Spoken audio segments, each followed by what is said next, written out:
Alright. What's up, everyone? Let's see. Are we good to go? Let's do this. Gotta do some research. Officially, gotta do some. Just got back from grabbing some McDonald's for the children. Alright. Let me check the audio first, alright? Just to make sure. Let's see. There's an ad playing, but that's rare. Alright. Research has been started. Alright. Fucking ad. Quit playing. Now go to the... Alright, so y'all should be able to hear me. Alright, cool. We're good to go. What's up, everyone? Welcome to Sir Hunt's Reviews. My name's Mark, and in this live stream, impromptu. Okay, before I get started, if anybody watching this live wants to send a super chat, please don't. Please send a PayPal instead. It's linked down below in the description. I know that sounds crazy, but YouTube heavily taxes super chats. So if anybody wants to send anything, check out PayPal. It's linked down below in the description. Obviously, you don't have to. And really, this is, just kind of fun.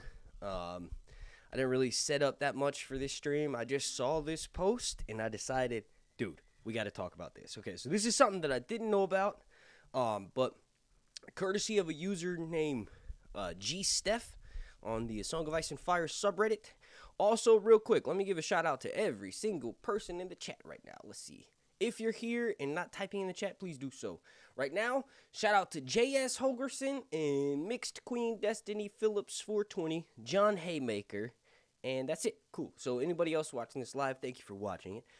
Once again, this is a post. Well, I haven't actually said this yet. So this was a post that there's been several different types of posts since like 2015, but basically at the Texas A&M University, the Cushing Library, I think is what it's called, in Texas. I'm not sure where in Texas. It's just in there. George, the author of the Song of Ice and Fire series, Fire and Blood, creator of, Game of Thrones, House of the Dragon, right? He's not technically credited as the creator, although he is. Like, literally, without him, shows wouldn't exist. George is not only responsible for saving, like, fantasy television, but also, it's kind of like the same thing with, like, Dune, where, like, when Dune came out in 1965, it inspired everything that came out after that's in the realm of science fiction fantasy, right? Same thing with the Song of Ice and Fire being adapted to a television series, being fantasy series, in, like, HBO taking a risk and putting all this money in the first season, and then it pays off tremendously. And then they did the same thing with House of the Dragon. So I think people are realizing, like, if you want to get an actual source material accurate version of something, you need to do things like what the Game of Thrones TV show did, and also what House of the Dragon is doing, all thanks to people like George, right? So George believed in himself enough to be like, I'm gonna write this how the fuck I want to write it. Who cares about adaptations? Like, literally, when he's writing Song of Ice and Fire, he's like, I did my TV stint. Like, he has been in Hollywood for several years. He worked on several TV shows, one of them being like Beauty and the Beast in the early 90s or late 80s or whatever. So when he's writing a Song of Ice and Fire, he's like, I'm done with Hollywood. I'm just going to write what I feel like is the best story ever told, right? And he intentionally, while writing it, and he's mentioned this in a few interviews, that his whole thing was like, this is going to be unadaptable. This is impossible to adapt correctly to television. That was like a main theme that was running through his head because he was finished with television. And then when Dan and Dave approached him in 2009, they sat down for a meal, and George asks them, obviously Dan and Dave were like, yo, we're trying to pitch this TV show to HBO. Can we, and he asked them, he goes, yo, before we go any further, who's Jon Snow's mom? And they answered correctly. So then that's where the TV show came from. But all that besides the point. People go through the notes at the Cushing library in Texas A&M University, and they discover all kinds of things, right? I will probably never get the chance to actually do that. So in this live stream and in the next couple of live streams, potentially, if you all like this, obviously, you dictate with watching and likes and commenting. So if this live stream doesn't get as many views as the normal topic ones, then I'll probably go back to that. But anyway, I just thought this was really interesting. So this is once again from a username GSteph. Thank you for compiling this information. The post was from 3 months ago, and they said Secrets of the Cushing Library, the Feast for Crows prologue. So, since 1992, the Cushing Library has been the home of George R. Martin's papers. More than 200 boxes filled with correspondence with his fans and business associates, props from his Hollywood projects, artwork based on his stories. Oh, that's something that I'd be really keen to want to look at. And most famously, in-progress manuscripts of his books, snapshots of their evolution as he revised them and re-revised them, which is amazing. So let's skip down to it, right? So this person mentions, this will kind of summarize, it's from a user named GSteph, by the way. This post is the first in a series in which I'll discuss the most interesting or potentially revealing changes I found in George's unpublished A Feast for Crows drafts. There are 3 main reasons I focused my visit almost exclusively on A Feast for Crows. I'm like making fun of myself for always talking with my hands. That's why I'm doing this. As noted above, for historical reasons, I was hoping to find insights into the thought processes of George and his editors during the crucial early 2000s period. Right, so this person goes on to mention a thing about how they think the story's unfinishable or something like that, but let's get to the intriguing part, right? So the Feast for Crows prologue caused George a lot of trouble. We don't have to speculate about this. He says it directly. In an undated email I found to his editors describing his prologue troubles, this is the only communication to his editors I found in my visit, but it's a good one. At the beginning of the email, he says that this prologue has been driving me mad for, quote, driving me mad for a couple of years. Sorry, my daughter's screeching like crazy down there, and it's like speech jamming me. Driving me mad for a couple of years now, and says that he has written several different versions, but hasn't been able to finish any of them. Here's how he describes his goals for his prologues in general. So this is really interesting. George mentions, quote directly from him to his editors, about the prologue for A Feast for Crows, which features Shave Pate, right, going into the Citadel and stealing a key, giving that key to a faceless man, and then being killed in return for that key. Initially, he stole the key for a gold dragon to go and buy this whore that he wanted at this whorehouse, right? So, in short. But this is really interesting because he says, my prologue protagonists, and this is directly from George, not from the user that posted this on Reddit. My prologue protagonists are always new characters who die at the end of the prologue. Sometimes they're nice folks, sympathetic, sometimes not so nice. Black or white or gray. However, killing them off opens up the novels on a note of danger, which I want. Hang on, I gotta go check what's going on because now my son's crying and it's like a chain reaction. I'll be right back.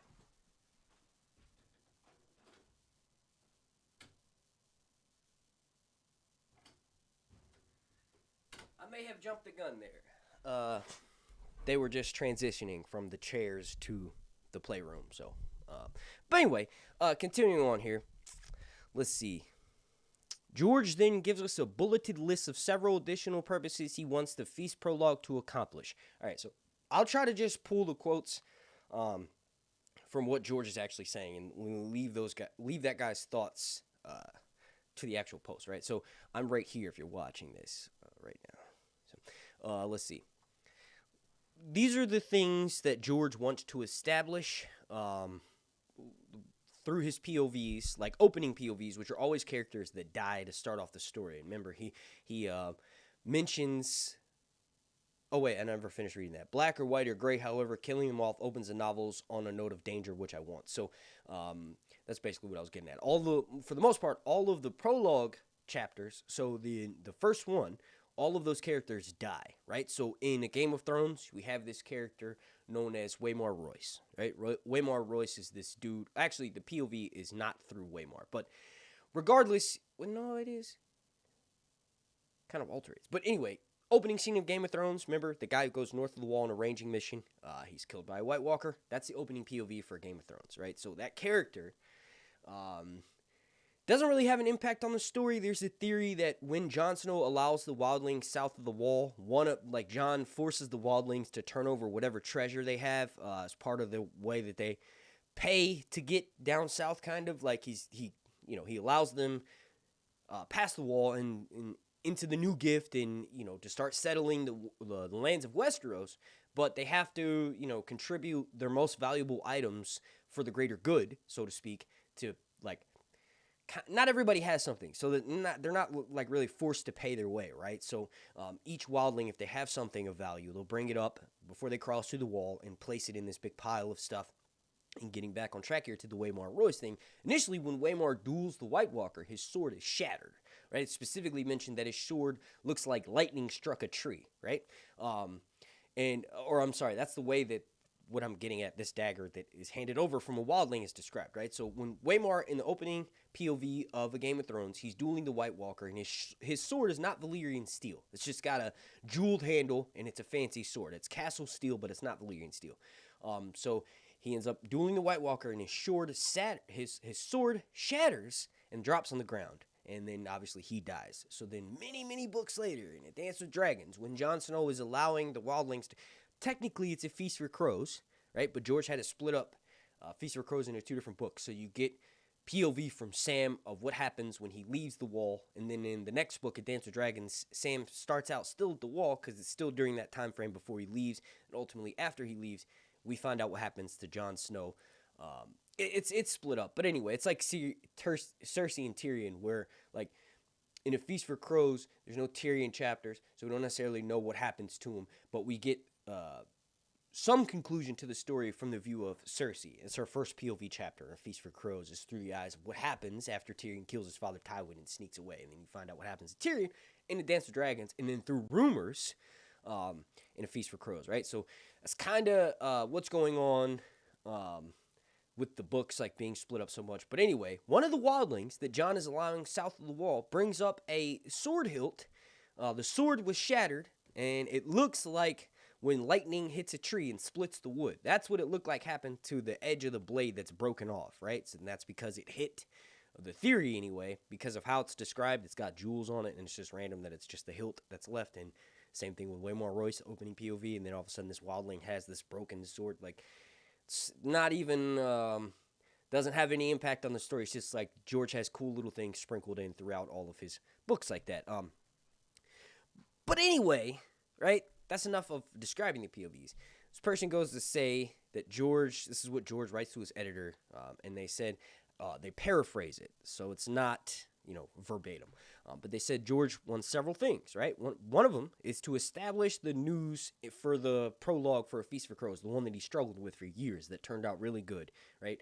The Pate the Pig Boy. I called him Shave Pate, but Shave Pate is another Pate that's over in Daenerys' storylines in Essos. Pate the Pig Boy is the one who is, he's just an acolyte at the Citadel, and he never really advances. He's too poor, kind of, and he's not necessarily a learned individual.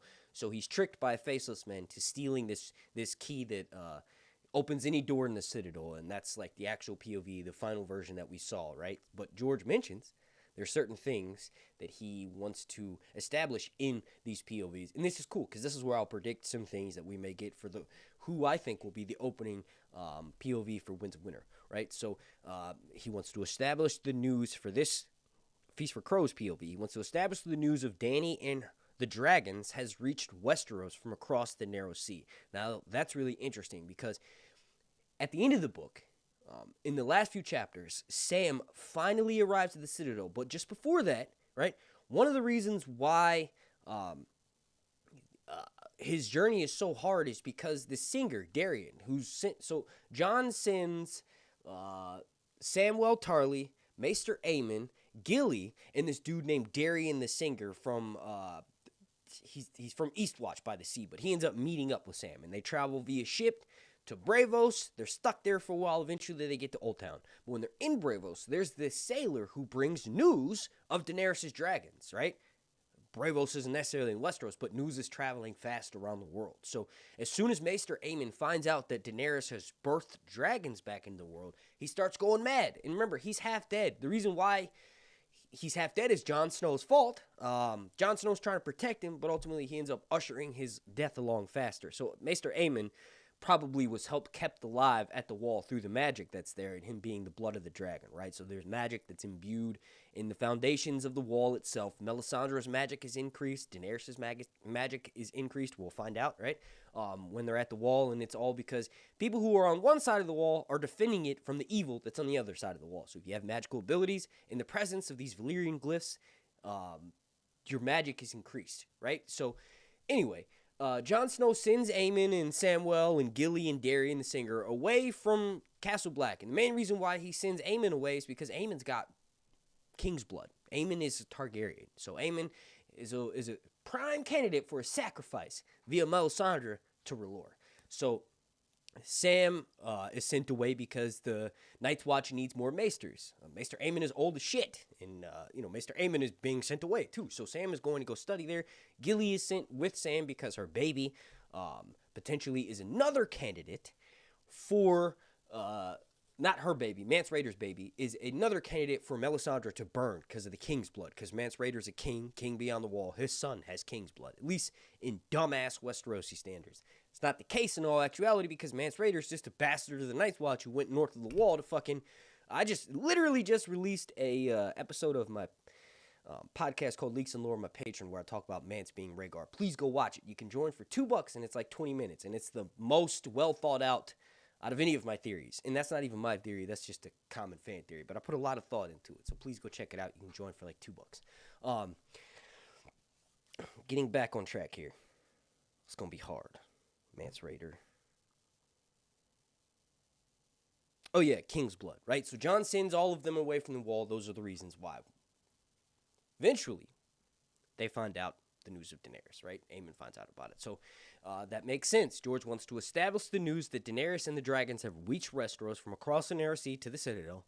Then he wants to introduce the reader to Old Town in the Citadel, which the reader has heard about before but has never seen, right? So that's one thing to take away for like trying to figure out these POVs. Is like it's always going to be something that you heard about in previous books but you haven't seen yet. So that's the determining factor for the opening chapter of Winds of Winter. And when we search through Feast for Crows and A Dance of Dragons, it's something that's been mentioned a lot. Casterly Rock! And George just did a post in his Not a Blog thing about Ted Nasmith and how he made this awesome castle for Casterly Rock. And it's the only accurate depiction in his mind, and in his mind is king because it's his fucking world, right? So that's really exciting. But I'll talk about which Casterly Rock POV here in a second. So introduce the dramatas personae of the Citadel, i.e. archmaesters, novices, acolytes, etc. Two of the Citadel characters the reader meets will be important to Sam's story when he arrives. So you have Leo Tyrell and Alaris the Sphinx. And Leo Tyrell is one of the Tyrell, a member of House Tyrell who goes to the Citadel. So you got to realize House Tyrell right now has a pretty decent amount of power, right? So Marjorie is, she was just locked up because Cersei basically told, this was funny, it ends up getting her ass locked up. So Cersei tells the High Sparrow that Marjorie is basically unfaithful and has never been a virgin ever since Renly, right? So, remember, she's married to Tommen at this point, was engaged, about to be married to Joffrey, but now she's married to Tommen, who's this little boy, right? In the TV show, they aged up Tommen so that she's, like, having sex with him, but in the books, that's not the case. Tommen is just easily manipulated, and Marjorie's, like, Marjorie's his wife, but ultimately, she kind of, like, you can tell, kind of what they did on the TV show, just not as far, right? But,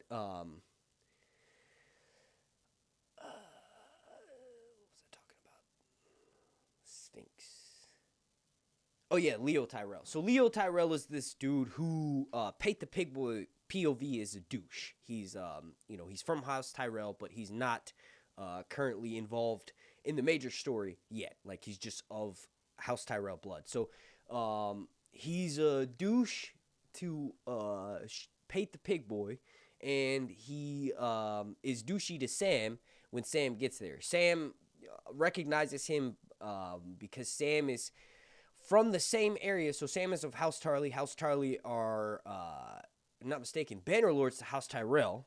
So Sam knows of this Leo Tyrell dude, and he thinks the same thing that Pate the Pig Boy does, which is that lazy Leo Tyrell's a douche, right? And then the other character, Alaris, is actually an in disguise character. So she's known as the Sphinx. And here's what's interesting.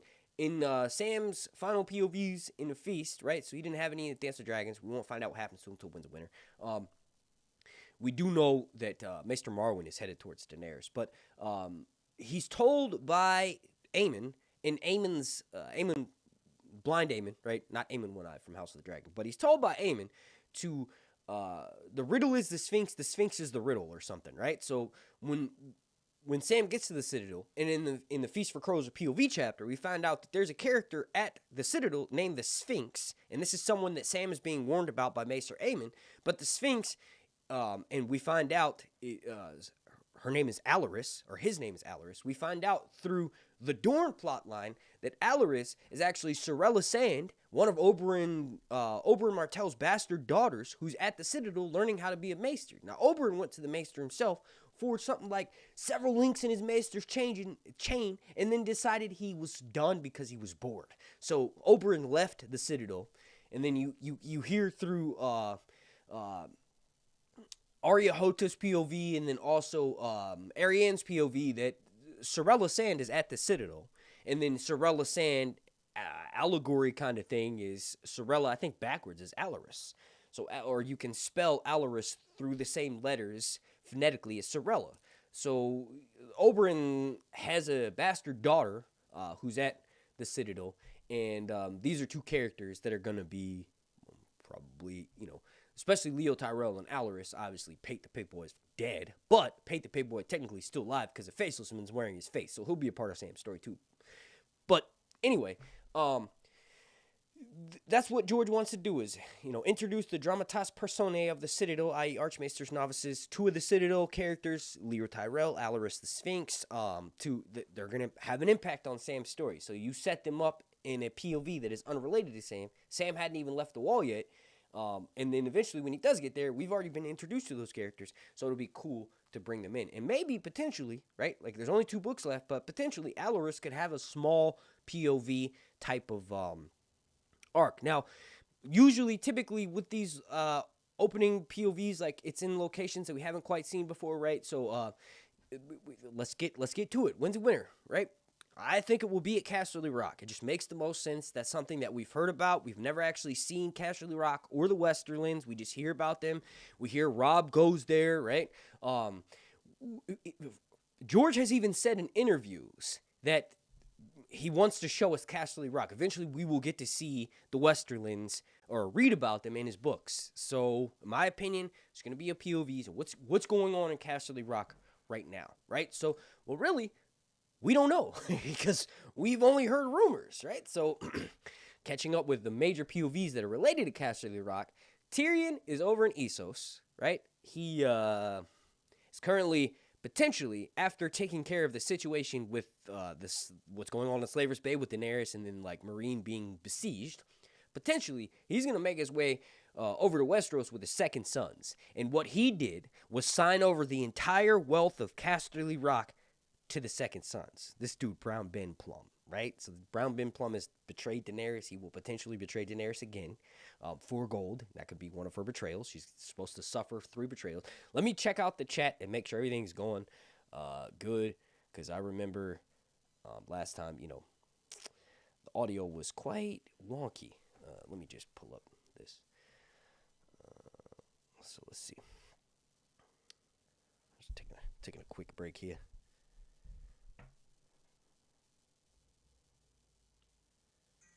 All right, cool. Oh, wow, 41 people watching. That's awesome. Thank you all for joining me. I hope you're all having a good day on your lunch break. Weekend's here. All right, so Tyrion signed over the wealth to Casterly Rock, potentially relating that to a Winds of Winter POV. We could have a POV. It doesn't have to be a character who's been listed before, right? So Pate the Pig Boy is not necessarily a character we knew about. But Varamir Sixskins, the POV for Dance of Dragons, the opening POV, the prologue for Dance of Dragons, Varamir Sixskins is someone that we have heard before. He's someone who, when Jon goes back to the wall after being with the wildlings and is named Lord Commander and prepares the Night's Watch to be sieged by the wildlings. The wildlings do it. They have the first wave. Remember, they kill a couple giants. Jon loses a couple of his friends.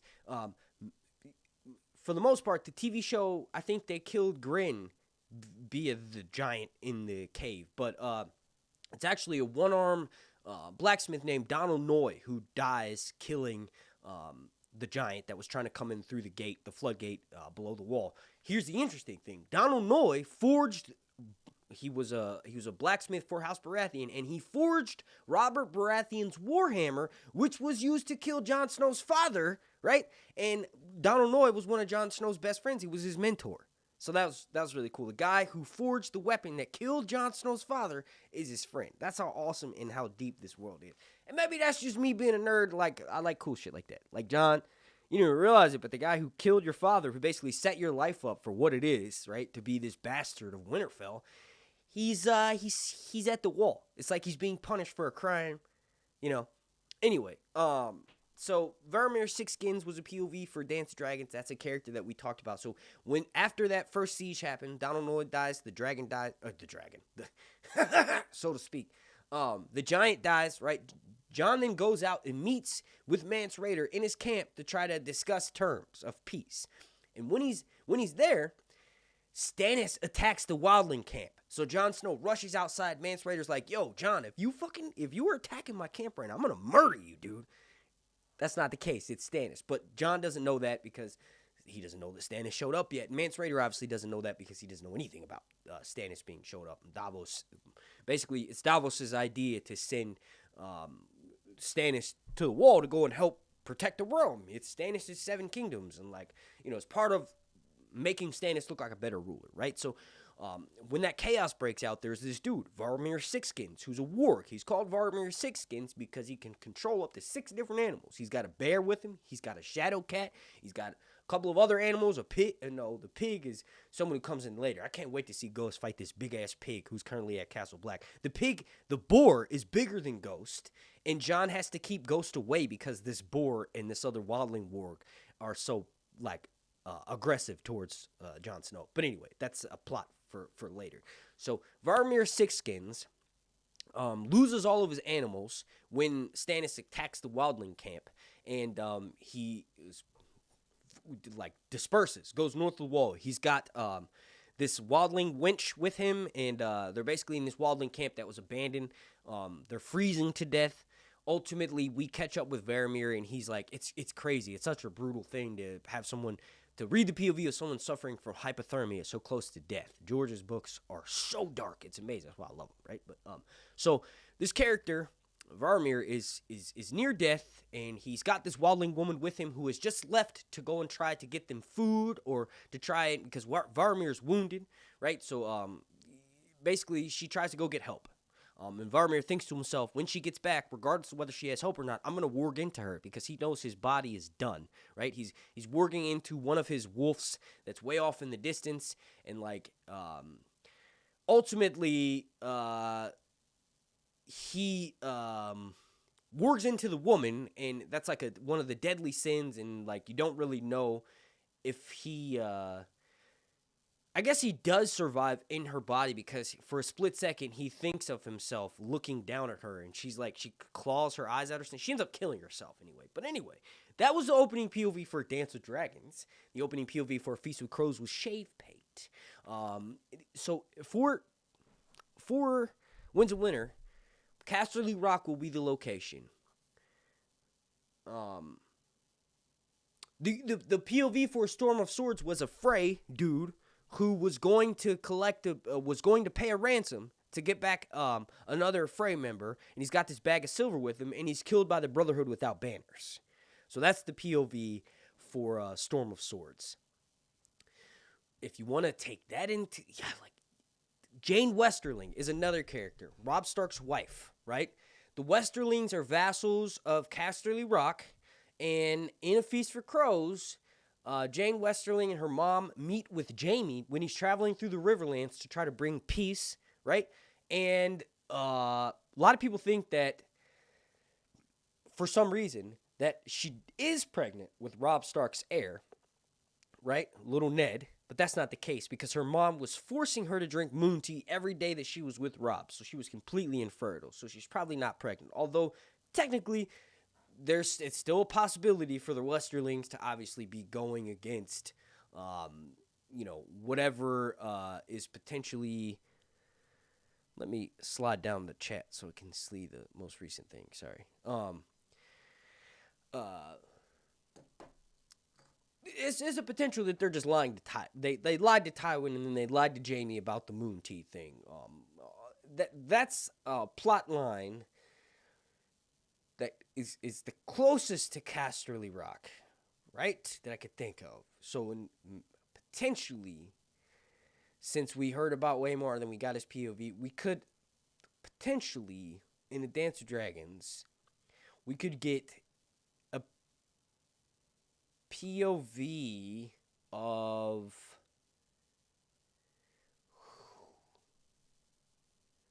Maybe Casterly Rock is about to be besieged, right? Because the Greyjoys are outside of the Citadel, which is quite far away, but there could be... Damn, I'm trying to rack my brain. I think the opening POV for the Winds of Winter will be an attack on Casterly Rock. And the POV will be from someone who lives inside Casterly Rock. So not necessarily a House Lannister member, but potentially a servant who's betraying House Lannister, and we'll get to see the inner parts of all of their minds, right? So they have this dock that's at the base of Casterly Rock that is big enough for several full-size ships to sail into, and those docks can be closed off and fully protected on all sides. There's veins inside of Casterly Rock. They're so rich and they're so wealthy that haven't even been touched. There's veins of red gold and yellow gold that haven't even been mined because they don't need to. So what they tell you on the TV show is bullshit, like Casterly Rock's running out of gold. It's nonsense. That's not true, okay? Casterly Rock has plenty of gold. Gold so old that they don't even have to worry about touching it because they have so much of it, right? So probably be a servant in Casterly Rock that dies, obviously at the end, that will include some events that will tie in with Tyrion's POV. Tyrion will make it to Casterly Rock either at the end of Winds of Winter, halfway through it, at some point in Winds of Winter. Tyrion will be back in Westeros. Daenerys will be on her way or already back in Westeros, and it's not too hard. So for Lord of the Rings, I think one of my biggest complaints so far with reading Lord of the Rings is that every single detail of them traveling to Rivendell is included. So there's like book 1 of the Fellowship of the Ring. The entirety of book 1 is about how they get to Rivendell. And to be honest, it's very repetitive. I love the descriptive language. I love the English countryside and all this stuff. But once they get to Rivendell, the story it opens up like a damn cosmic flower. It's insane, right? Because you get all this lore dumped on you. You find out what's really going. Like obviously, I knew everything that's happening because I've seen all the Lord of the Rings movies. But it's like J.R. Tolkien was waiting for that moment to just dump it all on you, and then from that point forward, you're hooked and you need to keep reading, right? Whereas with George, I've spent so long making that point, I forgot what the point that I was trying to make was. I don't even know, dude. I don't know. All right, but let's jump back to the. Oh yeah, please, 41 people watching this right now. It looks like there's 18 likes. Please slap a like on this. Like goal is as many as possible. Thank you for taking your time to come and watch me. We've been live streaming for 34 minutes now. I think the Winds of Winter POV, just to reiterate, will be a member of Casterly Rock who's killed at the end that explores the mines in Casterly Rocks, the docks. Someone who probably could be Castellan.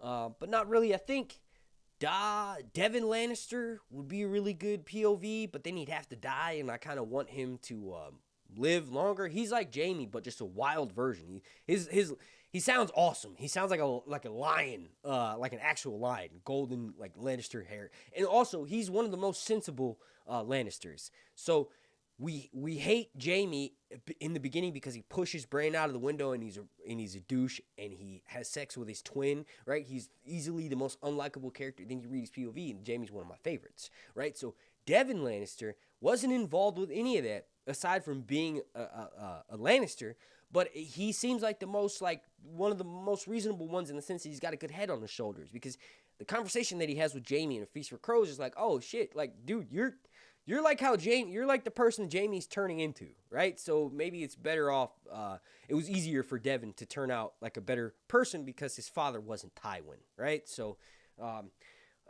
potentially it could be Devin. I just don't think so. I want to see him have a bigger role than just, the Lion of the West or whoever, It's literally just the way that George describes him. He's so badass, or he looks so badass. It's like the dude who played Glorfindel in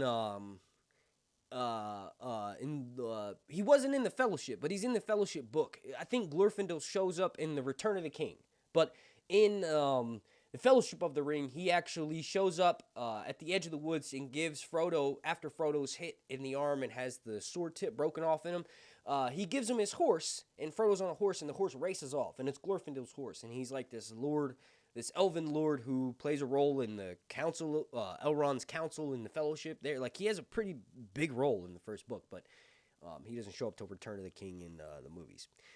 But what I meant to say was the actor that plays him in the Return of the King looks badass. That guy, Bjorn something, Thorn Bjorn or so, I don't know what his name is, but it's something like that. That dude looks like how the elves are described in Tolkien's book. So I don't know, that's cool. But yeah, so Devin Lannister, cool. Very cool description. Cool mother. All right, so let's get back on track here. So George ends the email by saying that he has to write. Okay, so let's do this. In the first two, the hooded. Wait, let me go back. Okay. George ends the email by saying that he has tried to write this prologue a dozen times. So going back to that Pate the Pig Boy prologue for A Feast for Crows. But none has made him happy. So he's providing 3 different versions for his editors to look at in the hope that they can give him some advice. George calls these 3 versions the long version, the short version, and the rosy one. That's right, George wrote a version of A Feast for Crows prologue from the POV of Rosie, the serving girl. Well, Rosie, the serving girl, is the girl that Pate the Pig Boy is gonna go by with that golden dragon. So Rosie really likes Alaris. Rosie's a flirt, but ultimately Pate hasn't been able to afford her. So if he's got a gold dragon, he can go and buy her, and he thinks that they'll be able to sail off into the sunset, and this is how he gets tricked into stealing that master key via the Faceless Man, right? So in the first 2, the hooded man is seeking a glass candle. So the hooded man is the Faceless Man that is trying to trick Pate into stealing the key. So not a key to the Citadel, and he delivers, this is the most interesting bit, he delivers a bit of new glass candle lore to Pate before Pate dies. The candles can be used to grant, get this, immortality.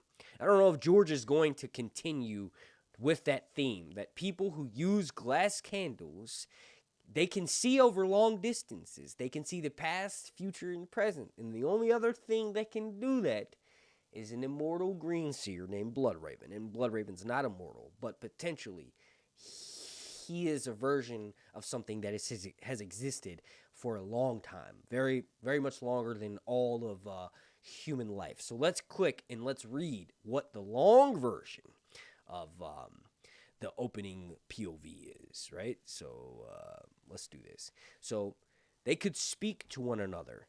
This is referring to the glass candles. Half a world apart, seated before their candles, they would be useful. Wouldn't you say? We would not need ravens. Wait, let me restart this whole thing and do it in 2 different accents. I'll do a British accent, and then I'll do a different type of British accent. Okay. So this is the long version of the opening POV from A Feast for Crows that George took copies of and sent them to his editors, right? So the long version. They could speak to one another half a world apart, seated before their candles. Wait, I can do this better. They could speak to one another half a world apart, seated before their candles. That would be useful, wouldn't you say? We would not need ravens. Only after battles. The hooded man pulled off a glove and ran a pale finger lightly down the candle's length, scrying and speaking, aye, and more. Do you recall the poet I spoke of? Poet? I begin to understand why you are still a novice. Estrada was a sorcerer as well, and when he wrote that men were candles, he was making more than metaphors. The night is dark and full of terrors, and the light can keep some fearful things at bay, even death. Fire was at the root of all Valyrian magic. With such candles, men made themselves immortal. Dragon glass burns, but it is not consumed, and so long as the flame lasts, the man whose life is bound to it cannot die. He turned back toward Pate. The bond did not need to be renewed from time to time. The bond did need to be renewed from time to time with blood. The word gave Pate a sudden chill. Show me your face. As you wish, he pulled down his hood. Pate did not know what he had expected. The hooded man was just a man, and his face was just a young man's face, round and ordinary, with full cheeks and the shadow of a beard. A scar showed faintly on his right cheek. He had a hooked nose. Oh, what? Bro, give me back. Give me back my stuff. I'm getting goosebumps reading this. What is this crap? Continue on. His laugh was high and sweet. No, you have me. Wait, what? Oh, these are the different versions. Oh, so that's all we get of it? That's it? I need more! What the... Where's Winds of Winter? Release it, George. Let me just redo it. The bond did need to be renewed from time to time with blood. The word gave Pate a sudden chill. Show me your face. As you wish. He pulled his hood down. Pate did not know what he expected. The hooded man was just a man, and his face was just the face of a young man's face, round and ordinary, with full cheeks and the shadow of a beard. A scar showed faintly on his right cheek. He had a hooked nose. I do understand why you are still a novice. Escharis. Let me try to... No, that's annoying. It's funny to me, but it's annoying to people listening to this. So I'll just do it in my regular voice. I begin to understand why you are still a novice. Escharis was a sorcerer as well. And when he wrote that men were candles, he was making more than metaphors. The night is dark and full of terrors, and light can keep some fearful things at bay. Even death. Even death. I'm going to make a video on Valyrian glass candles. This is amazing. You know, do y'all understand how crazy these, the fact that these scripts are not, like, I mean, this post was from 15 days ago, and then there was a post from 2015 where someone had did the same thing, discussed all this information before. It's crazy.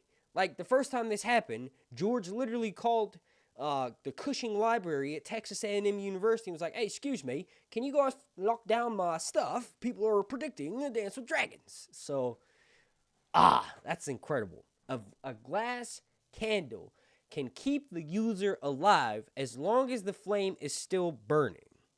Here's the thing, though.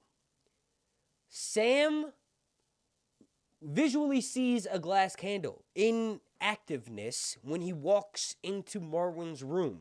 And the way that it's described is amazing. Sam sees a multifaceted type of color. It's like RGB spectrum lighting. You ever seen Aurora Borealis? That's like what the light coming off of the glass candle looks like. And there's more information. I don't know if I'll get to it in the Reddit post, but I briefly looked at it before. And apparently the original idea was that every single maester had a glass candle. Now this is something that in The Feast for Crows, the final copy, the version that we got, is told to Sam through Marwyn. Marwyn says that each maester, when they finish making all 40 links in their chain, the last test they get is to try to light a glass candle. Marwyn explains to Sam how a bunch of different maesters have different ways of handling it, but for the most part, very few of them are actually successful in lighting the glass candle.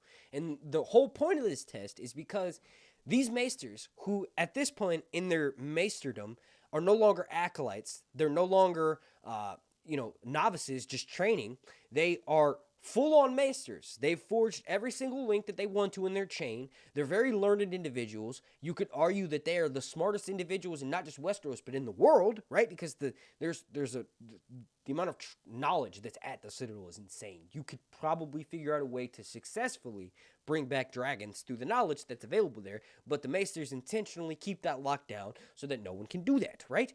So these learned individuals, the last test they do before they're given the title of maester and sent out to all the houses over Westeros, there's this big plot that the maesters are involved with that is slowly being revealed through characters like Barbary Dustin, who says literally Ned's marriage to House Tully, or the Starks marrying the Tullys, was a Grand Maester design. So the Maesters did that and potentially knew that all of Ned Stark's kid with all of House Stark's kids with House Tully, so it was Ned and Catelyn, all of their kids are wargs. So the Maesters are trying to bring certain types of magic to combat certain other types of magic to keep everything sort of null, right?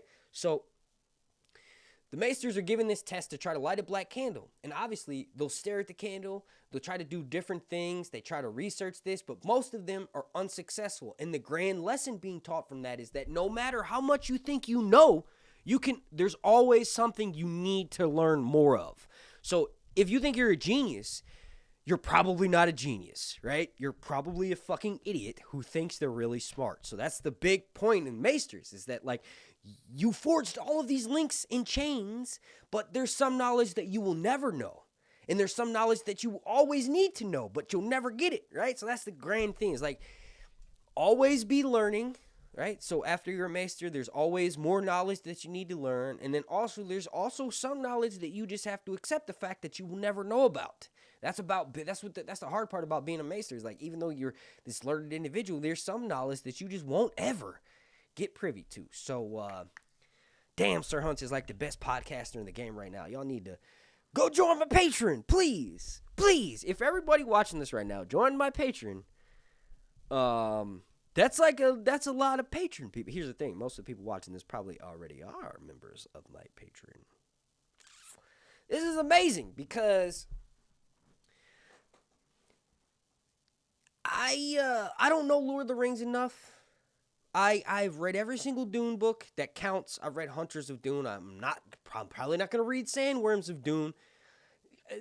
The sandworms are not supposed to create spice by being in the water, right? I don't know if Brian Herbert and Kevin J. Anderson know this, but literally, the sandworms die when they touch water. So, in Hunters of Dune was okay. I just needed more of that story. But Sandworms of Dune, these motherfuckers are touching. They're in the water. They're in the water. The sandworms are in the water, and that's how they're making spice. And I probably will never read that. But the original Dune books, getting back to the point, is like, this what makes these books so amazing. Is there's all these different details, and like, if there's a character that's using a glass candle in the main series right now, without, no one's 100% confirmed to, aside from Marwyn, is this woman that keeps popping up in Daenerys' dreams. I don't know if y'all have heard of her, but she, like, is kind of like a very, what did the show do? What did the show do with her? I don't think they really did anything. I think they had her wearing the mask, and, like, she talked to Daenerys one time when she was, like, body painting somebody, right? Didn't that happen in the Dothraki markets in season 2? I'm talking about Quaithe. I'm sure you all know that, but Quaithe in the TV show was just they literally forgot about her, right? So Quaithe initially shows up one of the first times to Daenerys. Daenerys thinks she's asleep, right? But then she wakes up. She's having a dream the whole time, if I'm not mistaken. She hears a voice, and that voice is telling her to go west. You must go east. You blah, blah, blah, yada, yada, right? It's Quaithe using a glass candle to talk to Daenerys. So if Quaithe is using a glass candle, potentially, if this lore is still included in that, she can't die, and she's probably another character from history, another famous, maybe hero from the Age of Heroes, right? it means so much. Glass candles should have been included. And I think one of the other, let's see, we could do the Rosie. Let's do the Rosie POV here. Is this the one where, no, that's not the one. So there's a, maybe it's the short version of this, but basically, there's a version where, Pate the Pig Boy sneaks the glass candle out via taping it to his leg. So the glass candles were smaller, and he sneaks it out, taking it to his leg. And then when he pulls it out to give it to the hooded man, the faceless man, it actually cuts him slightly on the edges of the candle. Like he's Pate's cut on the candle, and he's injured in his leg. So that was just cool. Something that obviously that didn't happen in A Feast for Crows. So let's read the Rosie POV. So remember, 3 different versions sent to his editor. Short version, long version, Rosie version. This is the Rosie version. Part of the Rosie version. His laugh was high and sweet. No, you have me.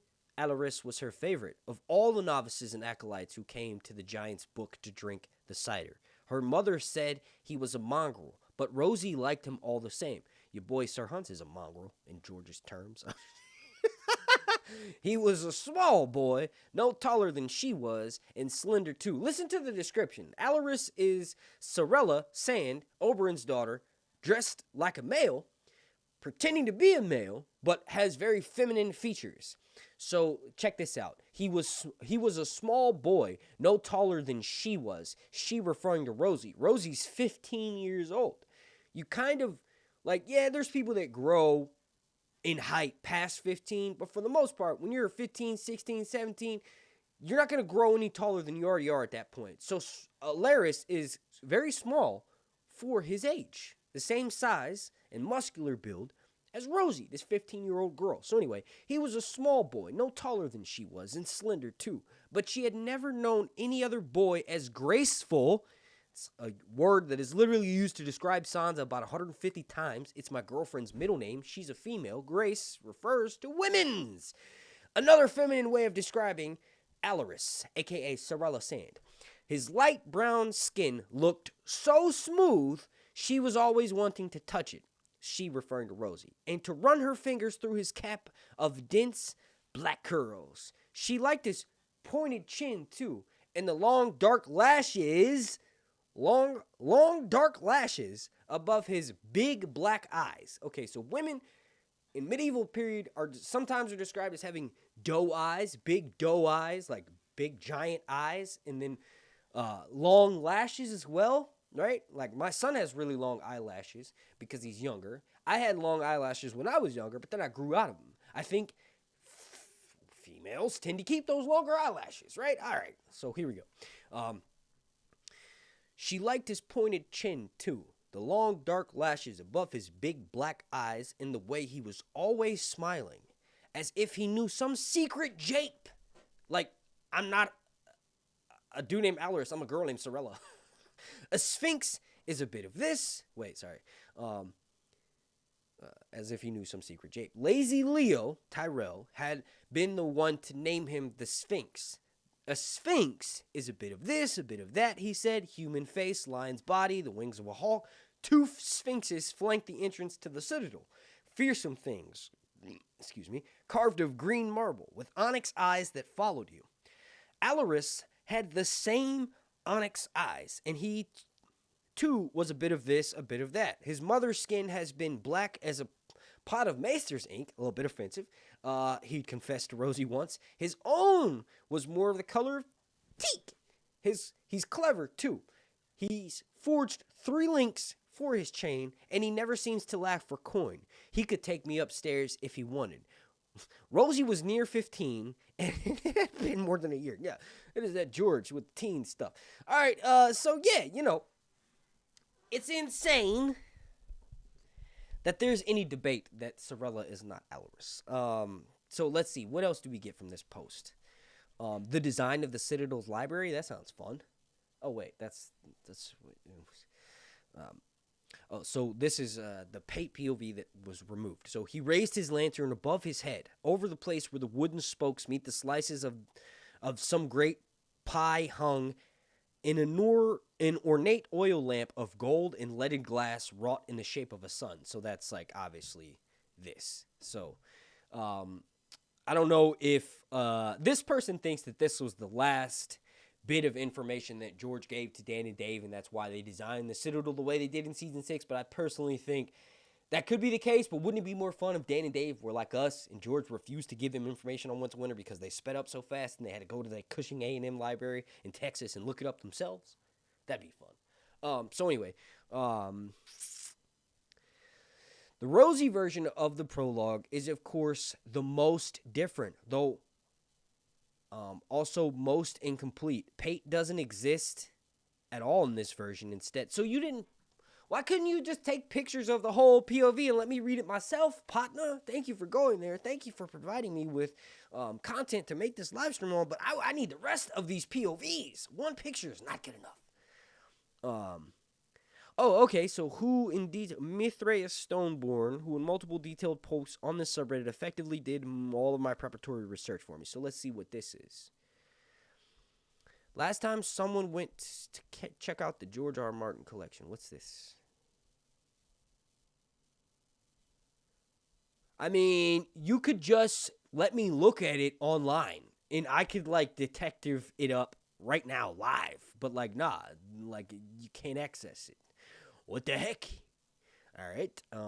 So someone went to the Cushing Library. Let's see what that's. The Cushing Library. Oh, this is what it looks like. If you were in Texas, you know what? That kind of looks like the book depository that JFK was shot out of. So I was in Dallas. I don't know where Texas A&M University is, but I was in Dallas in 2018 for Con of Thrones, and where we had the convention at was right across the street from where JFK was shot at. There's like this little park that's like an islet in the middle of the major road and intersection. Like I could see the book depository, I could see this, I could see that, but right where he was actually shot at, it's like this memorial park. And I was smoking weed there with some other Con of Thrones people. And that's like all Dallas is known for. Like, obviously the TV show Dallas, no offense to small town people. I live in a fucking small town myself in North Carolina, so it's no offense to that. But Dallas is known for where JFK was shot. And random people were walking by and they'd be like, hey, you guys are here for the convention? And I'd be like, well, yeah, because we're wearing like convention badges and stuff. I got all my Daenerys gear on.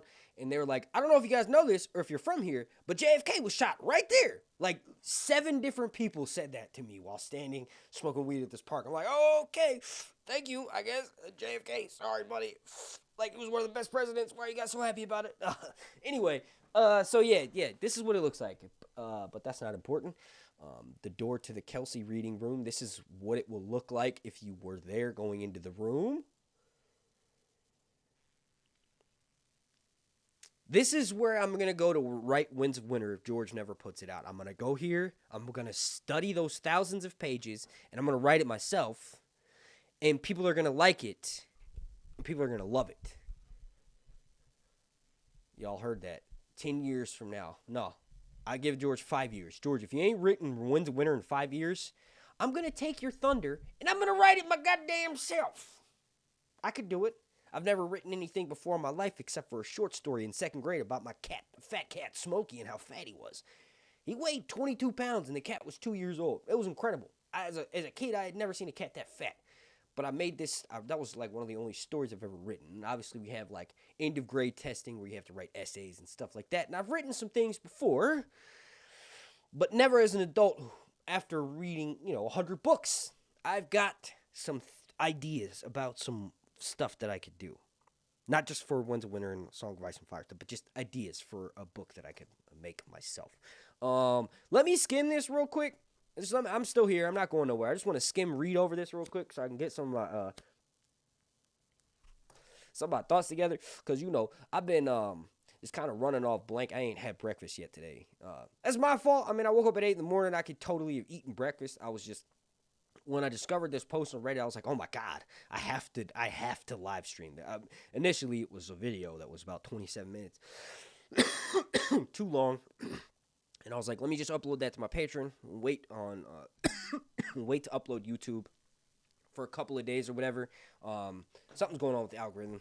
It's besides the point. But I didn't. And I decided to do the live stream because it's the only way to really, gauge this information. I'm going to go back and sift and sort through it and make videos on it. This will be my source material for videos for the next several months. Wins a winner stuff, because there's a lot to pick through here. But it's just awesome that George did that, you know. And I like I said, I've been to Texas before. But if I had the opportunity to do this, or I'm sorry, if you live in Texas near A&M University and you're watching this, you have the opportunity to do it. Please do it. Even if you don't want to make videos on it, send them to me. Send me the pictures. I will credit the hell out of you. I'll put your name throughout the entire video. Just send them to, I am dying for information like this. I want the full out version of obviously the Sphinx one, like the Rosie POV, the long version, the short version, anything else. Like, there's so much, because it's not just the manuscript for Feast for Crows, it's also manuscripts for Storm of Swords, the original Game of Thrones book, right? Clash of Kings, all these outlines are there. There's so much information that is in these notes that will potentially be included in future books. Like we just talked about glass candles and how literally, I'm sure everybody's talked about this, but literally Quaif is an owner of a glass candle, using it, and cannot die. Cannot die. It's so exciting. Why does that get me more excited than it should? I don't know. George, if you aren't writing Wins a Winner, tell the Cushing Library to completely remove those manuscripts. Like, it's unfair that we are being teased by them. All right, that's all I'll say. Speaking of which, I got a couple new books yesterday. If I take my Dune book out, it'll mess up the whole thing, right? But this is one of them. Yeah, look at that art. You ever seen Sauron look like that? Of course, that's how he's mostly depicted, but I just thought it was amazing. I'm still blurry? Okay. All right. Okay, so let's get back to this. So, Blood of the Dragon, Box 76, Folder 4, Blood of the Dragon, by George R. Martin, manuscript, typed, 152 pages. This was a collection of Daenerys' chapters from A Game of Thrones that were published as a standalone novella before Game of Thrones was published. User Jen Snow already made a thread comparing the published version of The Blood of the Dragon with the... Where is that at, though? Where's that? Because that's what I could use right now. So we already know most of the interest... Okay, so... Are you going to actually list the stuff? Like the details, I mean? Game of Thrones... Right. Okay, so the final draft of A Clash of Kings is in Box 86 and dated to May 1998. The copy in boxes 88 and 89 seems to be the same version. Obviously, the most interesting thing to check is the partial manuscripts dated to June 1997, specifically the one at Box 87, which includes the editor's margin notes, is a treasure. As I mentioned earlier, can you just give us the editor's margin notes? I don't want to read your thoughts, man. I want to read George's thoughts. This is when the George R. Martin induced a 5-year... the partial manuscript box. What were the early plans of... Oh my God, dude. What is this? You just smile. Oh, what is this?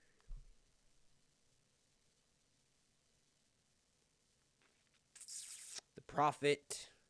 That's Aeron Greyjoy. The Captain of the Guards, Ariahota. Cersei, obviously Daenerys, Jon, Cersei, Jaime, Samuel, the Kraken's daughter. That's Yara, Asha. Breanne, Jon, Arya, Breanne, Sansa, Daenerys, the Iron Captain. That's Victarion. The Drowned Man. That's Aeron, the Soiled Knight. Fuck, who's the Soiled Knight? It's not Ariahota, is it? Potentially. Tyrion, Brienne, Cersei, Jaime, Tyrion. The Queenmaker. Is that another Ariahota one? Or Ariane? Elaine, which is Sansa. Jaime, Tyrion, Daenerys, Jaime. The King's brother. Who's the King's brother? Oh. Aeron? These are chapters that were cut, right? Chapters from early draft. Yeah. Prologue, the Prophet, the Captain of the Guards. This is just relisting these. Like the order. The Cat of the Canals, that's Arya, obviously. Oh, wait. The Queenmaker is onto Elaine, the Queenmaker Elaine. So that's Sansa when she's pretending to be Littlefinger's niece. All right, so can I go back to that original one? Because this is kind of crummy. I want say user Honeybird. We'll scroll through Honeybird's top post and see if we can get something on this manuscript, because this was the first. But yeah, yes, is this it? No, this is the one I was just looking at.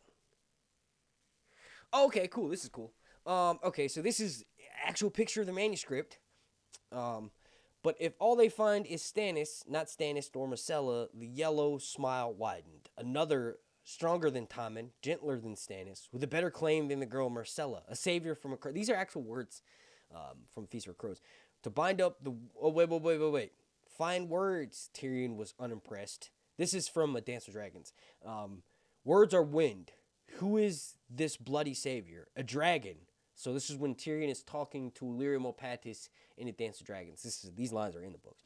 The cheesemonger saw the look on his face and laughed. A dragon with 3 heads. Now this is cool. George's editor is giving him some advice here. He goes, you end up using this phrase a few times. This phrase referring to words are wind. Words are wind. Right. Winds of winter. Words are wind. All crows are liars. But anyway, you end up using this phrase too many times in the book in 14 instances. I'd cut a few so it doesn't stand out quite as much. That's awesome. She went through and counted 14 times he uses words are wind. Can you imagine being an editor? This is before the Game of Thrones show came out, I think.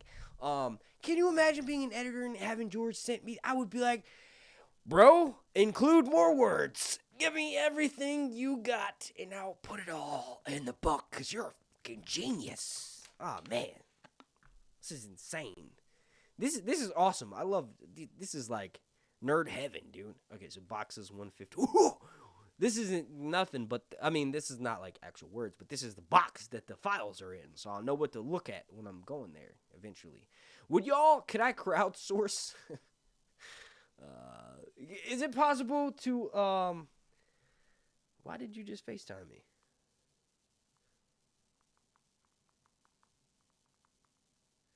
Is it possible to crowdsource an expedition to Texas?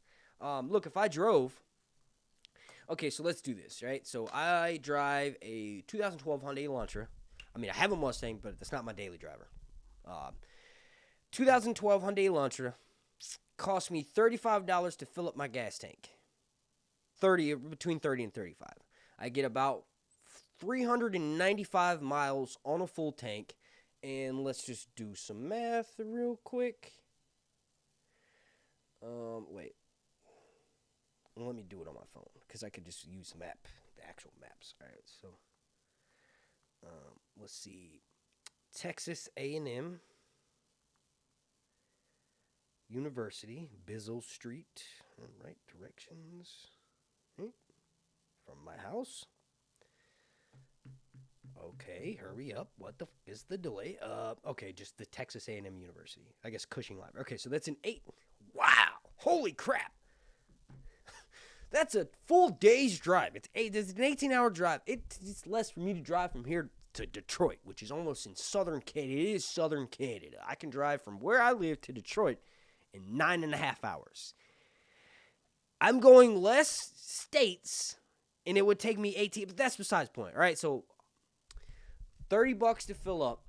I get 400 gallons. It's 1,100 miles, so that's roughly 3 tanks of gas there one way. So $90 in gas one way. Rounded off at 100, so $200 in gas. And then it would take me at least 3 days. An Airbnb. When I was doing Airbnbs on conventions, that was so we're at 200 for the gas. Another 300 maybe. I think Airbnb probably $100 a night or something, or even a hotel probably around there. You have all the fees and stuff that's added onto it. So $500. Would it be possible for me to crowdsource that to travel to Texas A&M at some point in the summertime, right? and go and do all of this research. I'm talking live streaming from the event. I can't live stream in the library. I'm pretty sure they have quiet news. But I will be recording everything they allow me to take pictures of. Can I crowdsource that? And how much money would you give me to do it? I'm just kidding. I wouldn't want nothing profit-wise from it. I would just want, as much help as possible doing the trip. But I'm going to do that because that would just be really fun. So numbering every occurrence, words are George, your editor's sassy.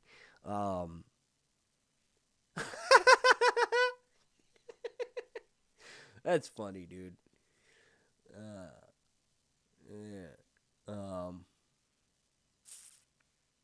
Soon or late. What's this? I connected all of these to the... What? It's crazy that this lady's handwriting is exactly like mine. Psycho Killer is what I call it. It's the font Psycho Killer. It's where my handwriting is atrocious, right? Like, this editor writes like me. I can't even read some of this. I corrected all of these to the, in one common phrase, it was rising dully in my ears and wasn't pissed very wordly in the previous books. Only, what does that say? In April, but 10 times here. What?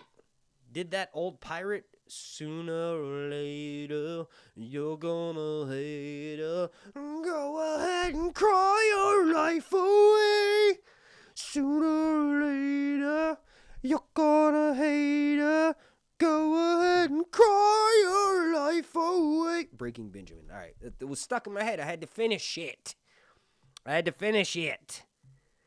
I'm just seeing how many people are watching me right now. Real quick. 50 people. That's amazing. All right. So let's get back into this nerd stuff. All right. Let's see. This is the original post that I did. I did look at some non-A Feast for Crow stuff, like some of Martin's post to Clash of Kings business and fan correspondence in a draft of Clash of Kings that did not include marginal notes from his editor and Grohl. Box 87 of Cushing's Martin's collection. Box 87 has gotten some interest from others during previous discussions of the Cushing's holdings. So let me quickly say that the editor's notes there were much less substantial than what Honeybird discovered for Dance of Dragons. I may discuss that draft in an odds and ends post of non-A Feast for Crows material at the end of this series, but trust me when I say that I went through every page and there was nothing newsworthy in it for this fan base.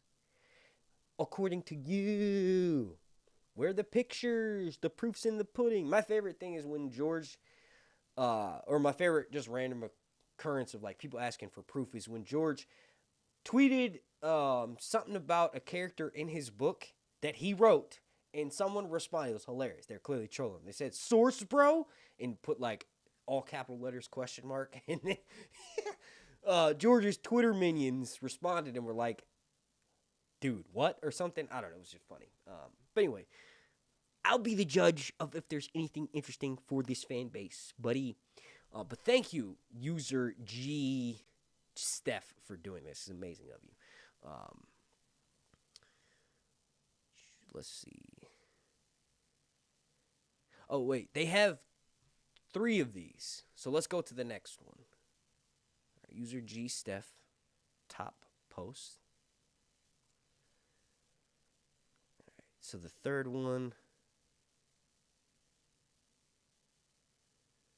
The Feast for Crows. So here's the second one. Daenerys, the Ironborn, and Jaime. Okay, so in the universe, if you're seeking for dark secret, blah, blah, blah, this is part 2 of my series about what I found. While part 1 focused on the Feast for Crows prologue, this post will examine differences between George's draft and published chapters about Daenerys, Jaime, and the Ironborn. Let's do this.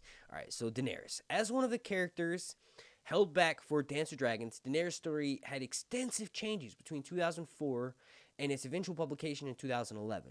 It's difficult to know what George originally had in mind for her story, because by June 2004, he had only completed 4 Daenerys chapters, but he evidently was planning a very different ending for this act of her story. All right, so let's do this.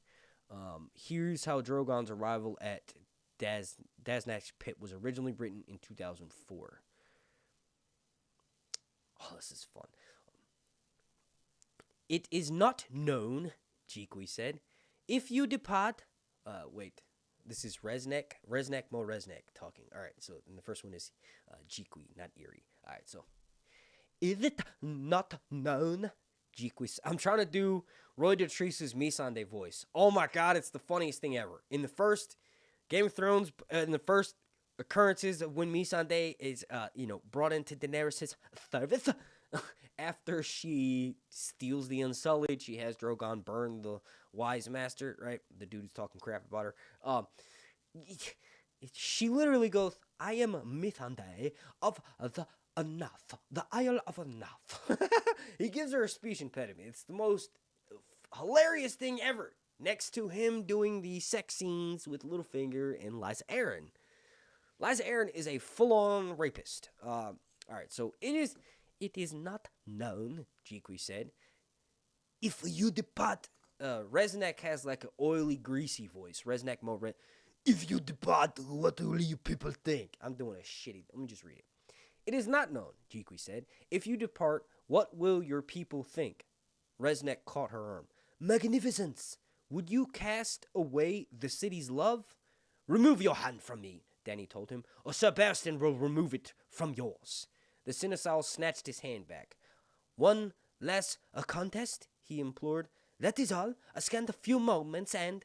A shadow rippled across his face. Now that is something that George stole from Lord of the Rings. Lord of the Rings uses that like the line in Dune is like a character will try to swallow in a dry throat. George uses that in his books. But the shadow passing across their face, that happens so many times in the Fellowship of the Ring. Mainly when Frodo is handing Bilbo the ring, or he's looking at it, and he's at Rivendell, and Frodo is, taken out because he's sword broken into him.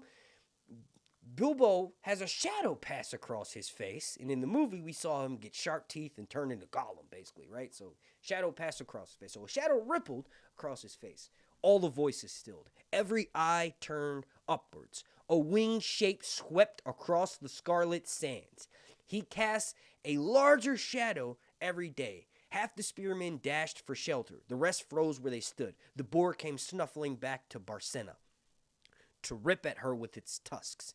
Above, the dragon turned in a wide circle, his wings dark against the sun. Drogon was the largest of her three. His wings stretched 18 feet from tip to tip, black as jet. His neck was 4 feet long, as was his tail. His scales were black, and his claws and his horns and spinal crest blood red. The boar raised its head, snorting, and the flame enveloped him. A black fire shot with red. Oh, Drogon, you bad mother... Danny felt the wash of heat 30 feet away. The boar's scream sounded almost human. A shrill scream over an instant. Drogon landed on the carcass and sank his claws into smoking flesh. Bacon, anyone? Mother, would you like bacon? Just kidding. As he began to feed, he made no distinction between Barcena and the boar. Oh, gods! Moaned Resnek. He's eating her! He covered his face. Behind them, someone was retching. Others were shouting words she did not know. Across the arena, the pals were... and then let me go back to this. Screaming up the steps, clutching their tokars and tripping over the fringes in their haste to be away. So, the tokars are hilarious. Daenerys calls or realizes that the Tokar are worn by the Wise Masters in Meereen as a way of showing that they will never have to do hard labor, right? She calls it her floppy bunny ears when she's wearing this Tokar. It's really cool because in Karth, the Karth are freaks, and they're like, yo, put her in this gown that will show one of her titties out. That's traditional Karthine garb. It's for women to just have their titty exposed. It's amazing. It actually goes back to Greek and Roman stuff where there's a certain time period in Roman where it was a style to expose a certain amount of titty, upper titty. And I can't remember the specifics of that, but that's where Jules pulled that from. So anyway, Karthine, if you're ever in Karth and you got big boobs, please let me go with you. I want to get to see them titties without having to feel weird for asking to see your titties. If we're in Karth, you must do as the Karthinians do, and that is show your titties. So, all right, here we go. What are they frightened of? Dany wondered, but she had no time to ponder the point. That was when the spearman made his charge. He was one of Hisdar's pitmen, one of those who had come out to drive the boar back to his pen. Perhaps the smell of blood and fire had driven him mad, or else he was just drunk. Perhaps he had loved Barcina Blackhair secretly from afar, or had chanced to hear some whisper of the girl Hizea. He might have been one of the Harpy sons, but more than like he was just a man who saw a chance to be a hero, a dragon slayer. This is awesome. I can't read all of it all the way through because this will be not demonetized, but I'll get a copyright strike. Demonetized happens all the time, right? But copyright strikes are serious. If I get enough of those, I'll never be able to upload. If I get 2, I can't upload videos past 15 minutes. So I have to sporadically interject my own thoughts in between these. Because this is close enough to the final manuscript that it may potentially be flagged as someone reading a monetized version of a book reading, basically. So there's that. Let's do the third one, though. Let's see. Let me close all these damn tabs. All right. To struggle back to his feet as Drogon turned, the spear steel jutting from his neck, wobbling with every beat of his wings. The dragon's teeth closed hard around the hero's arm, and all of them heard the hero shriek, "No!" Was all the time he had to scream before the black dragon tore his arm right off his shoulder and tossed it away as a dog would toss a rat. I don't know if you guys ever seen a rat terrier. They do these rat terrier hunts in New York. It's one of the craziest things.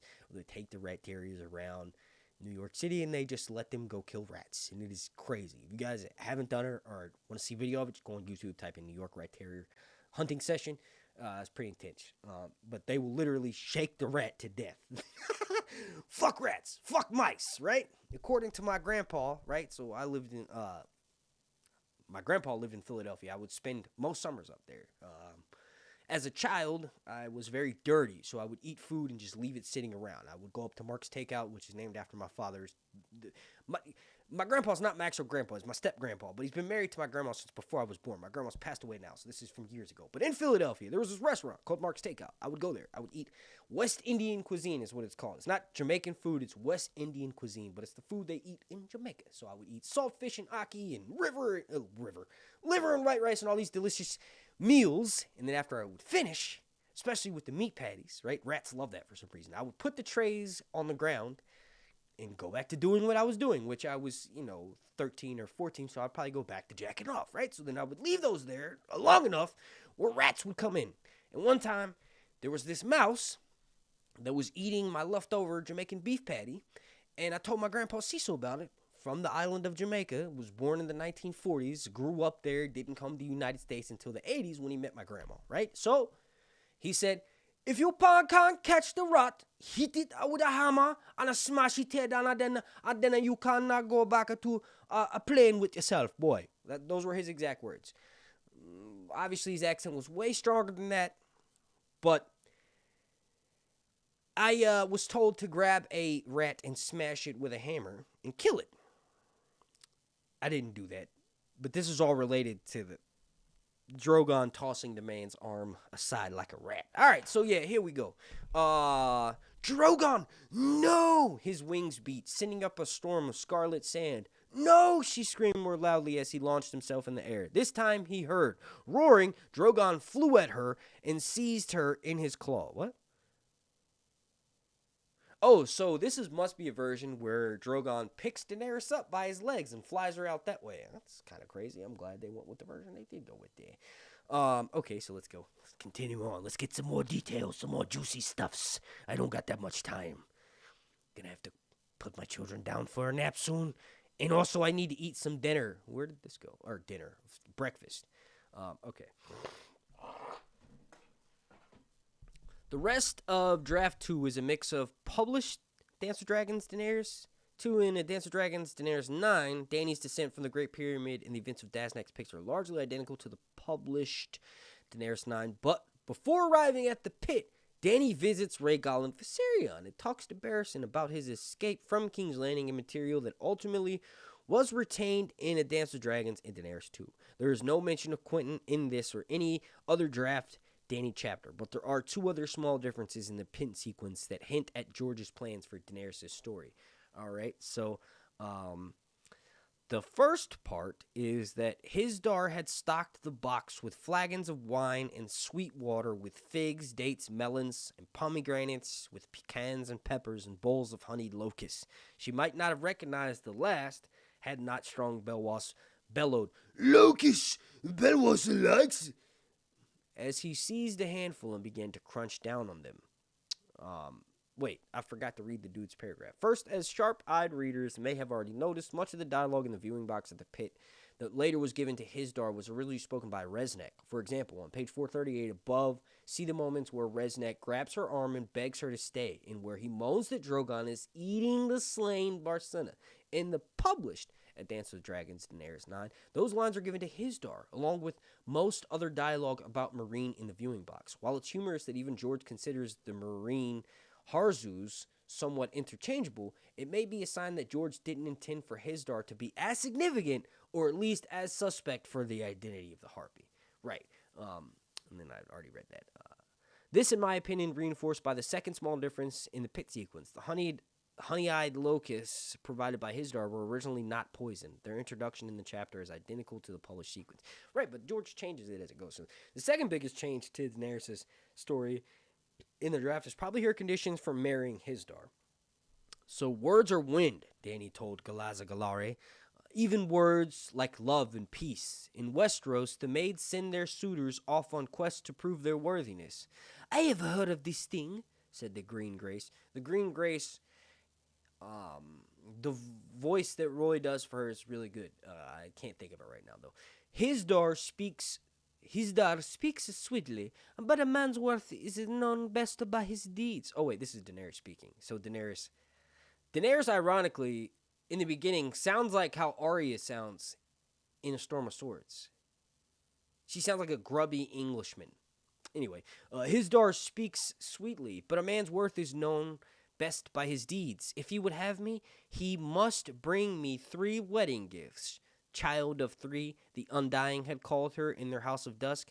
I do not ask for gold or jewels. Let him bring me peace instead. You have said the sons of the Harpies will lay down their knives for him. Let Hisdar prove that truth to me. If a fortnight passes without another murder, you will take noble Hisdar for your king? I will set a second task for him. 3 gifts, I said, and then we'll wed. Will you tell him? Gladly. The Green Grace dabbed a smear of honey off her lips and fastened her silken veil across her face once more. Your radiance has chosen the course of a wisdom. A few pages later, while dining privately with Missandei, Danny describes her trials further. As they ate, Missandei looked at her with eyes like molten gold and said, If the sons of the happy lay down their knives for the noble Hisdar, will you demand of him for your second gift? Oh, that was it. If you're watching this right now and you listen to the Game of Thrones, to the Song of Ice and Fire audiobooks, and you've heard of Missandei, that's what she sounds like. It's so. Let me do it one more time. Oh fuck! What happened? Why does it keep doing that?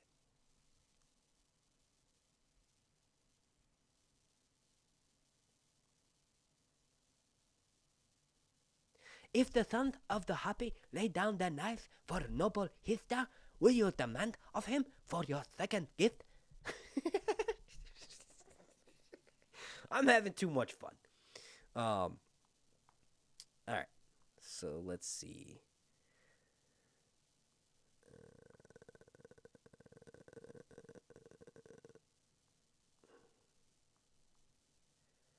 All right. Oh, shit. We got some super chats. Damn. Thank y'all. That's fucking awesome. I did not expect that. Thank you so much. We got a super chat from Osiris Gaming. He's a member of my Patreon family. Thank you for that, buddy. He says, Sir Hunts is the GOAT, King Beyond the Wall. Thank you, Mance Raider. Hopefully you enjoyed that Mance Raider episode I just uploaded. Then we got another one from Jonathan GXX. For the bones, Sir Hunts. grab his dick and twist it. Grab him by the dick and twist it. Rip his dick off. That's I don't know if that was like a real video, but it's like this dude yelling from the audience. He's like, rip his dick off and twist it. Give him the old dick twister. And there's like people next to him reacting to the guy yelling in the audience. Oh man, thank you for that super chat, Jonathan GXX. You rock, dude. Thank you. And then also Jordan Lethy CQ just joined my membership, or joined my channel members here, which is basically you get to watch all my videos ad free, and when I do sanctioned timed live streams, you all get to submit questions and topics you want me to discuss. This was unprecedented, like it wasn't planned at all. Once I saw that post, I had to stream. This is amazing. This is like insight into. This is almost as good as if we have George saying to us in a blog post, hey, I'm wrapping this book up, right? Because this is the kind of stuff you get to do on rereads, and then also right before the book comes out. Like, these books have satiated, for the most part, people. I've reread them 7 times. I'm not even lying. I've reread them 7 times within a year and a half. That speaks volumes in the sense of how interesting they are, and also the A Song of Ice and Fire subreddit, you've seen me, I've been on it this whole stream, is very active. And there hasn't been a book since 2011. There hasn't been an episode of the main series since 2019. And The House of the Dragon is based on Fire and Blood, which came out after The Winds of Winter was supposed to already be out. So that's how amazing this whole world is. If I was ever given the opportunity to be like an official host or something sponsored by HBO, I would never... What was I getting at? I like the sound of my own voice. Yeah, I don't know what the last point I was trying to make there was. But HBO, hit me up, hit your boy up. I would love to do it. I would do it for free. Just retweet, my episodes occasionally. Anyway, let's get back on track here. All right. Thank you for those super chats, Jonathan GXX and my boy Osiris Gaming. Thank you. All right. So let's see. The Reaver. Let's do some Ironborn stuff. So, the 2 Ironborn, I'm right here if you want to read along. The 2 Ironborn draft chapters in which I did some publication differences were the Kraken's daughter, Asha's POV on Harlaw, and the Reaver, Victarion's POV in the invasion of the Shield Islands. So here's how the chapter ends in the June 2004 draft. So this is obviously not the one that was released in 2009, or whatever year that was, 2006. Balon was mad. Aaron is madder, and Euron is maddest of them all. The captain turned to go. Brother, called the crow's eye, I have a wife for you, a better wife than that Slatan you slew. I should kill him now. His hands coiled into fists, and a drop of blood fell to the patter on the floor. I should beat him raw and red and feed him to the crabs. I have the dusky woman, he heard himself say. I no need of your whores. That was a little bit too animated there. All right, so let's do the next page. This is no whore, said Euron, nor have I ever laid a finger on her soft skin. They say she is the fairest woman in the world and of the highest birth, a bride worthy of my heir. Your heir? Victarion was not certain whether he wanted to give his brother thanks or split his face open with an axe. Well, wait, who is this talking? Euron. You are my brother, are you not? Blood of my blood, and older than damp hair? As I was Balon's heir, you are mine. What of your sons? What of your sons? Base-born mongrels, born of whores and weepers. No, you shall follow upon the sea-stone chair, brother, and your own son shall follow you one day. Shall one day follow you. My own sons? I would need a wife to give me sons. I have no luck with wives. They were not worthy of you. The drowned god cursed them, for he had a better bride in mind for one. All right, let me stop fucking doing this. When the Kraken weds the dragon, let all the world beware.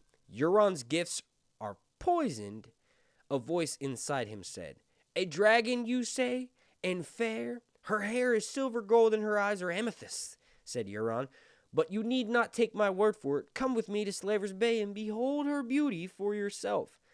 Slaver's Bay is a long way to row for some woman. Not for this woman, said Euron. But the choice is yours, brother. Live a thrall or die a king. It might be we can fly, but unless we leap, we'll never know. That's what is this? Let me finish the point. So, what's most interesting about this to me is that Victarion's character background in the previous chapter remains the same.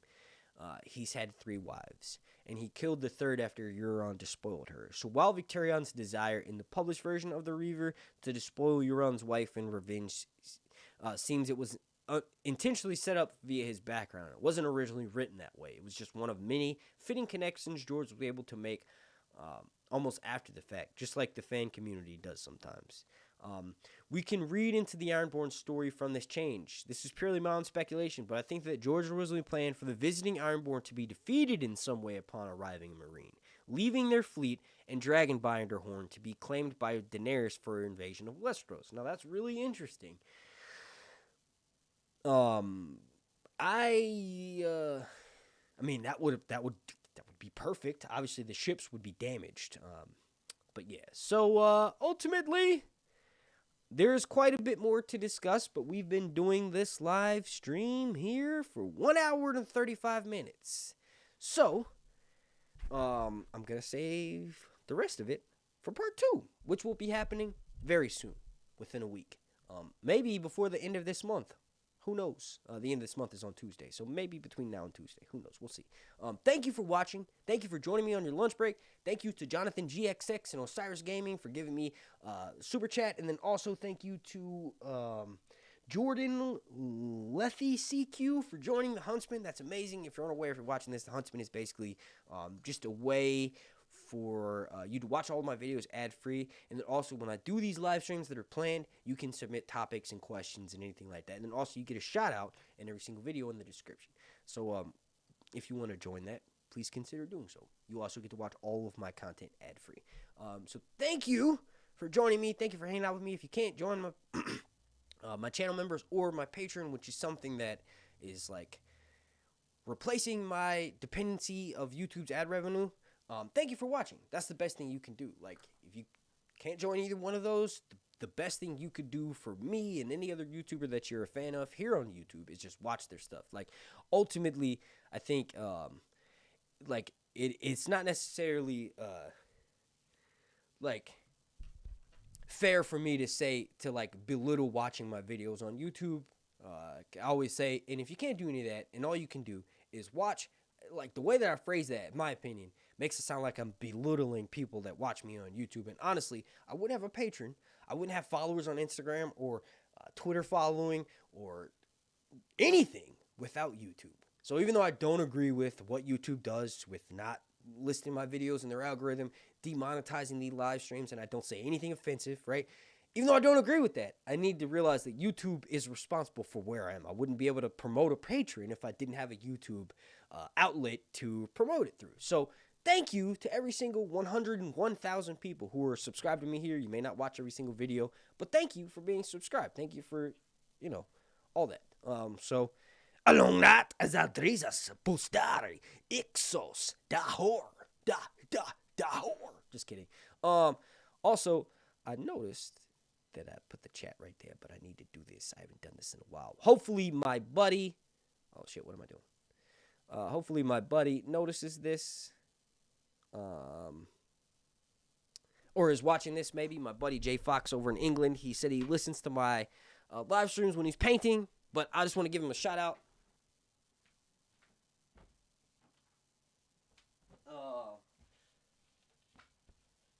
Also, shout out to Elliot Tittenser and Luke Tittenser. They follow me on Instagram. Claire Kilner follows me on Instagram. They all work on House of the Dragon. You know, the Cargill twins. But this is a painting done by J. Fox Art. Look at this amazing, amazing piece of art. Now you may be asking yourself, what in the did you do to deserve that, Sir Hunts? And I ask myself that every day. Every day I look at it. I go, well, I don't know. I guess J. Fox is a fan of mine. But look at this. This is dope. This is amazing. Go follow this man on Instagram. Go like all of his posts. Go buy some of his paintings. This. If I was an art gallery and I were to sell this, I'd list it for $1,000. Easily $1,000 plus. If I had $1,000, I'd have bought that bitch for $4,000, but I don't have it. It's like 4 feet long too. It's a big ass canvas. It's a big ass canvas. You see the top part? Look at that. It's amazing. So yeah, J Fox on Instagram. Go follow him. Also on Twitter as well. Their style is unique.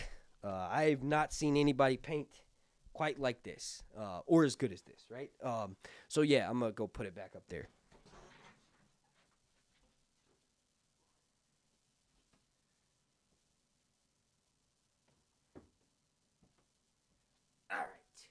All right. I want to thank you all so much for watching. Please slap a like on this video. Please turn notifications on like you've all personalized and none. If you put them on all, you should theoretically get alerted every single time I either drop a video, go live here on YouTube, or make a post in the community section, or maybe schedule a live stream for a couple of days in advance or whatever. If you have your notifications turned on all, you'll get alerted for all of that stuff. It's like Spinal Tap reference, 10 is high, but like it goes to 11. So like personalized, you get a lot of notifications, but if you click on all, like that's like an 11. Like, I could have made 10 higher, but I didn't. So like, there's that. All right, thank you for watching. I'm trying to be funny. Thank you for watching. A long night. Zelthreeses. Budari Exos. Tower. I used to do that all the time. My name is Mark, and this has been Sir Hunt's Reviews. It's from for some reason, for like 3 weeks, I watched a Drama Alert on YouTube when I first started making videos because I was like, oh, I want to be like this guy. I want to be like Keemstar. Oh, I don't know why. All right, y'all. I love